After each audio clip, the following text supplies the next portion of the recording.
Hi, Kat. Hi, Vaughn.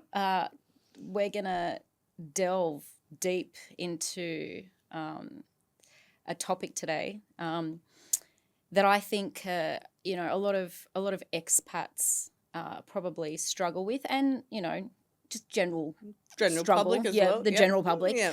and that is the distinction between worry when you're worried and when you're anxious. So the definition of what's worrying and what's anxiety, and what are the symptoms of both, and when is it time to seek professional help. Very good topic. Yes. And important topic. before we start, I did want to say, it's important that our listeners know that, this is not a replacement for diagnoses. We're not going to sit here and tell you that these are the exact symptoms for anxiety, because everyone does do anxiety very, very differently. But there are some sort of key things that you should look out for, where worry, if turning into anxiety, you might find yourself, not in a happy place, and that is not good.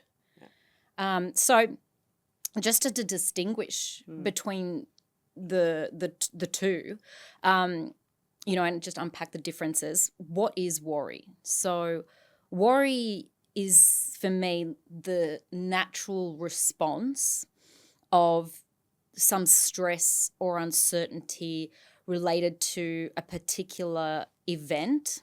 So, for example, you're worried about finding a job.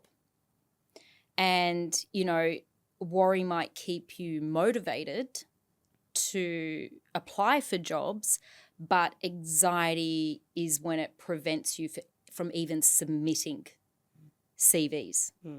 Would you agree with that example and that definition? Or so worry is like everyday type of worry, and anxiety is when it sort of interferes in your everyday functioning. Correct. Type of thing. That's So similarly with social integration, worry kind of encourages you to attend events, but anxiety can cause you to just completely cancel them and not go out and shut off and want to sit at home and Netflix under the covers. Yeah. Right? Would you? Yeah.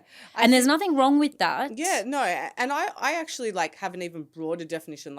Anxiety, you know this, but I would describe myself as like an anxious person. Yeah.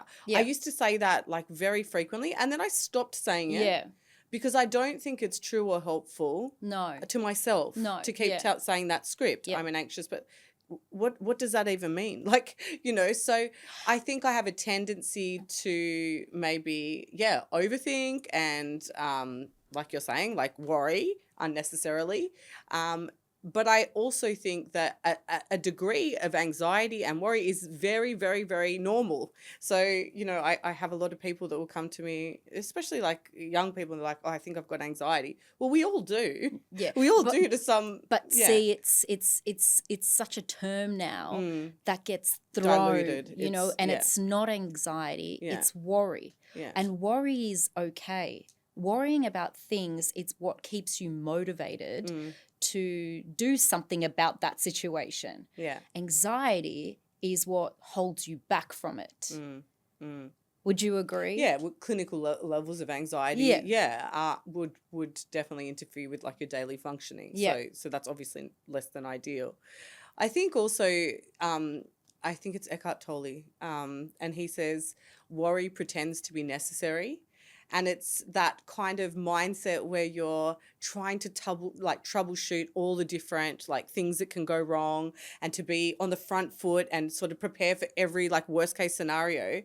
The problem with that is it's exhausting, and 99% of the time, it doesn't actually even eventuate the thing that you're worrying about. And the most dangerous place is where? In your head. 100%. Right?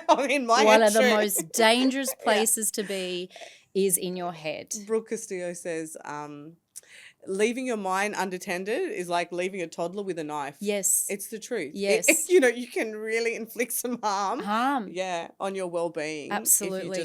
If you just you let sit that in script your head. run. Yes. And imagine things. And it's always about imagining, you know, things that are going to happen. And as soon as you are 5 seconds into the future in your head, you're making it up. Yep.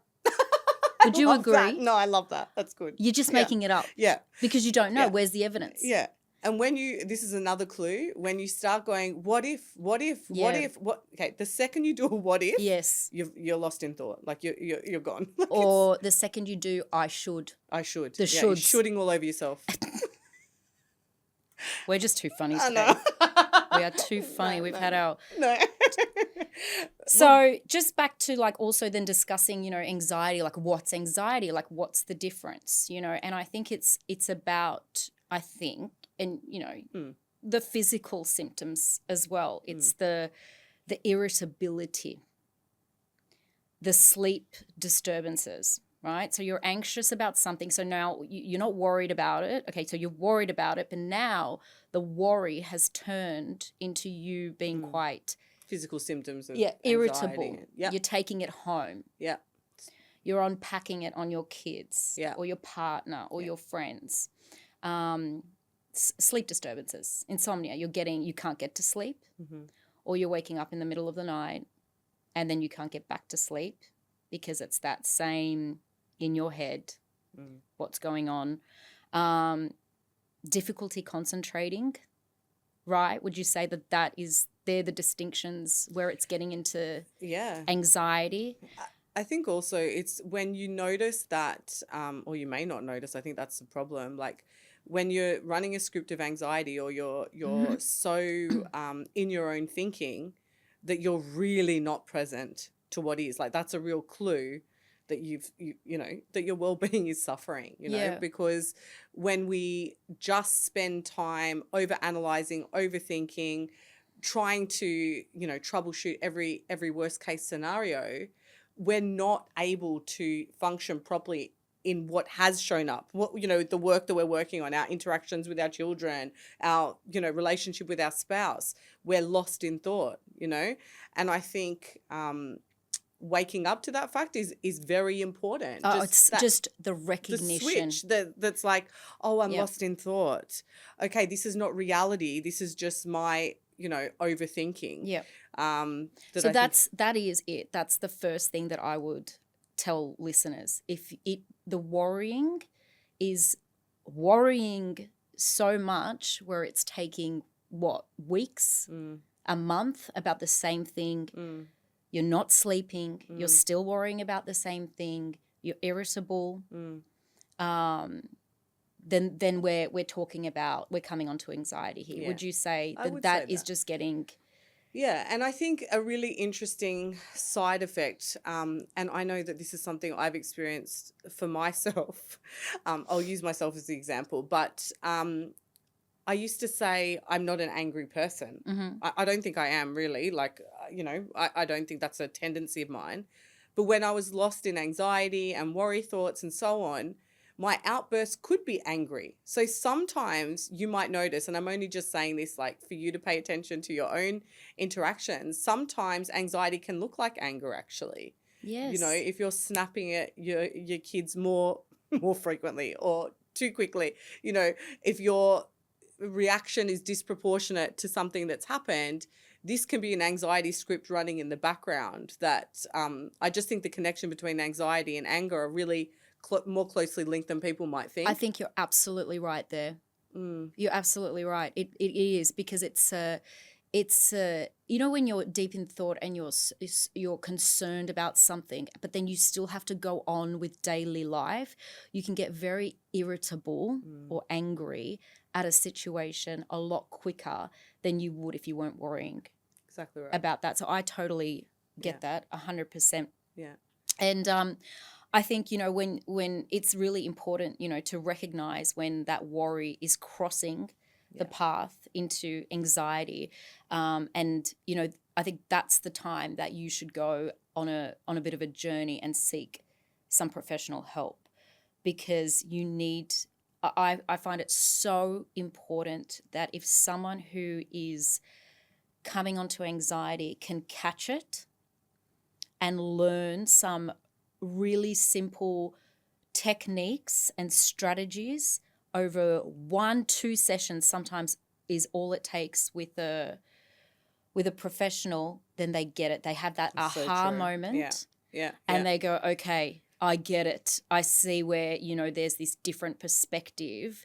And I think that's what it is. It's just a different perspective of looking at something. Yeah. And once you see that, you can easily get yourself out of it. Otherwise, yeah. And that's the whole idea. Like we're all having a human experience. The 7 billion people that are on this planet are all so different and so the same. We are all here with our, challenges, with things that, confront us, and just a bit of self-inquiry and willingness to consider a different way of being in the world is such a blessing. And that's partly what this podcast is about. Yeah. We were saying, I think some people might not realize that they can feel way better, like they might be doing really well, but you can feel even better, and do better. And do exactly. When we feel better, we do better. Right? That's the truth. And that's the most important. Yeah. Why don't you want to be your best? Yeah. I think that one small caveat I would say to that, and I know that you're going to agree with this, we are here on this planet not to just feel positive emotions. No. We are here to feel all emotions, to experience lots of different things, and normalizing that and making that be okay can take the pressure off enormously. So even though we're talking about, anxiety and worry and anger, these are all normal human emotions. They are signals to the brain to say, hey, something's not right. Yeah. But we don't sit on them. They're just a signal. If you're angry, okay, that's my body's way of telling me something is not right. Okay, so I'm angry about something. What am I angry about? Unpack it. Sad. What am I sad? I'm fearing something. What? All these emotions are just signals. It's the behavior. Exactly. From the feeling or the mood. Yeah. Could we say mood? Yeah. That comes after. That's probably one of the most important things. And I think just to give our listeners sort of some guidance on what to do when a strong emotion happens, we can call it grounding, we can talk about, feeling our feelings, but truly at the heart of what you do with a big emotion is not to run from it, is not to resist it, is not to label it as unwanted or bad or wrong. Any type of resistance, what you resist persists. So if we try to sort of push down our anger, if we try to suppress our anxiety, if we try to sort of not feel those things, we buffer through social media, through eating, through drinking too much, through, even exercise, vaping smoking. And these are all attempts not to feel what is there. Yes. And if we can accept that what is there is supposed to be there because we're humans, yes, then it really takes away the pressure of not wanting to avoid. Exactly. Like sit in the discomfort of that. Of your emotion. Yeah. Sit with it. Imagine. Sit with it. Sit with it. And you've got to feel a bit of discomfort. We're human. We're not robots that, walk around the planet not feeling. That's what makes us so unique.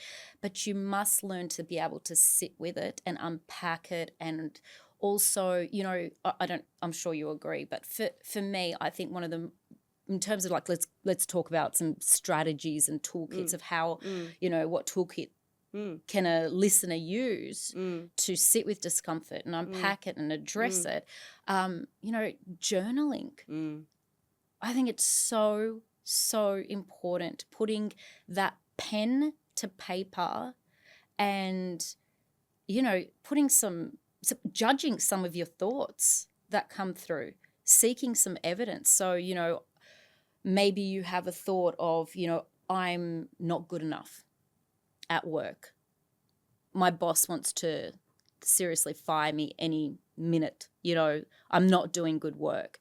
And if that's a worry that's turning into possibly anxiety, write about it. and judge it. Be the judge of your own, be the judge and the jury, actually, of your own thoughts. Sit there and go, okay, so I'm thinking I'm really bad at work, but is that true? You know, have my performance. What evidence is there? That? Have my performance reviews come through awful? You know, have I had warnings?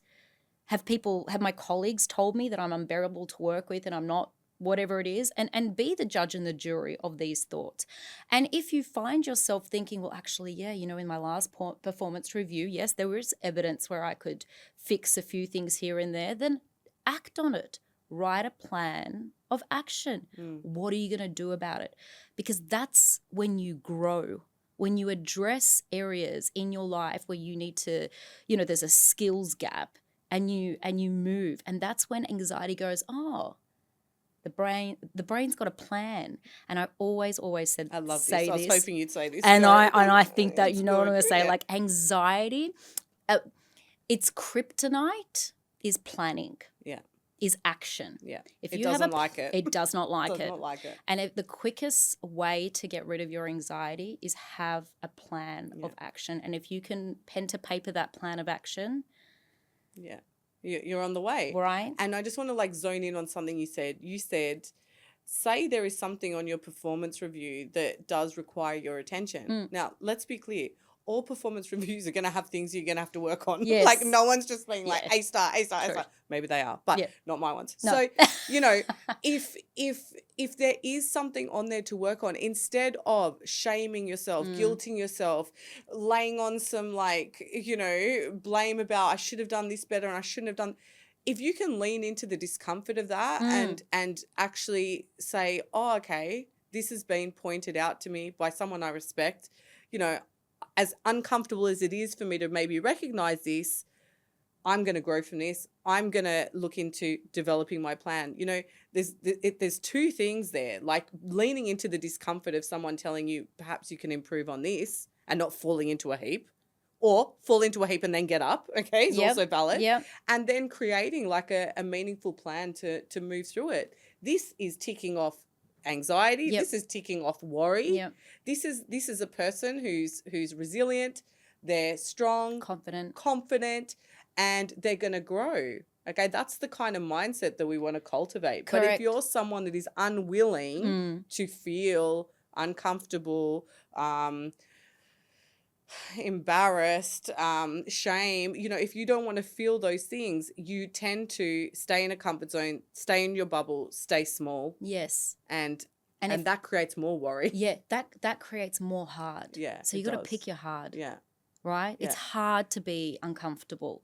It's hard to work on yourself, but it's also hard to be sitting at home under the covers, not wanting to do anything, not wanting to go anywhere, eating a tub of ice cream and confused why everyone on Instagram is leading these amazing lives as you sit there. Like, yeah. Right? Oh, social media. Yes. I know. Yes. Yeah.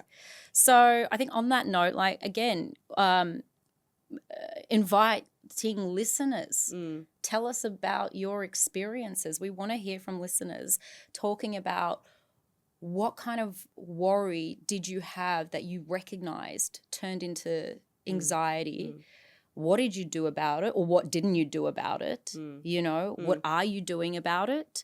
And some tips from expats out there, like how have they experienced it? And we'd love to hear from them. Yeah, because that's what it's about. It's a community and sharing what ideas. Works. Yeah, sharing what works, I think, is incredibly valuable in this space. And I think it's something that we can all relate to. Like, I don't think I've met anyone that hasn't experienced anxiety at one time or another, or worry. But, you know, learning to manage it and learning to lean into it is really key to letting it pass. Correct. Because if we 100%. Can, if we, instead of like pulling back and not wanting to experience, if we can lean into it physically and energetically, you know, we then have the chance to alchemize it and transmute it into something amazing. But it's also a skill that's transferable. True story. You know, that you can then share. And I think that's what, you know, mental health is about talking about how did you move forward. Yeah. You know, I want to hear about your story, and I think that we just don't talk enough about it. Yeah. But I think just to leave the listeners with sort of three ideas that we would love them to try, just to sort of summarize. The first is try leaning into these difficult emotions, then leaning out. And what that looks like, instead of buffering or going to fix a feeling that you're having by opening the fridge or getting a glass of wine or having a vape or whatever it is that you're doing to try and not feel something, take a minute or two to sit down and just say to yourself, I'm going to feel this. Yeah. I am going to feel this. Even if it's boredom. Even if it's boredom. You're like you're reaching for it because you are bored. That is I think from when I see a lot of clients, sometimes it's just boredom. Absolutely. What do I do with my hands? What do I do with my time? Yes. You know, why we're so overstimulated even just being bored for a minute feels excruciating. Yes. It's such a worry. So sitting with our emotions is number one. Journaling is a very powerful tool, portable, easy, can be done anywhere, can even be done at work if you're sort of short-circuiting about something and need to unpack it. As Yvonne said, like doing a short, I love that, like providing evidence for the worry. This is incredibly cathartic. Yes. Another version of journaling is called just a thought download, where you set a timer for say 7 minutes and you just write down everything that comes to your mind. You don't overthink it. You don't try and make it intelligent. You don't censor it. It's like okay, I don't want to use this word on that, but like a thought vomit onto the page. Absolutely. You just get it all out and then evaluate it. Be like, oh, that's why I was feeling that way. Yeah. You know? And the third thing I would encourage you to do is to just honestly normalize the fact that you are having a human experience, and with that experience comes the whole gamut of emotion. Okay, one is not better than the other. In society, we chase the good feelings, we chase the instant gratification, the dopamine hit thrown around. We chase that like it's our job. Okay, but in actual fact, we are here to experience experiences, all of them. Even my toddler tantrums that bring me to my knees, literally, I'm here to experience. So they're the three things that we'll leave you with. Please share with us anything that, has worked for you or didn't work for you. We would love to hear from you.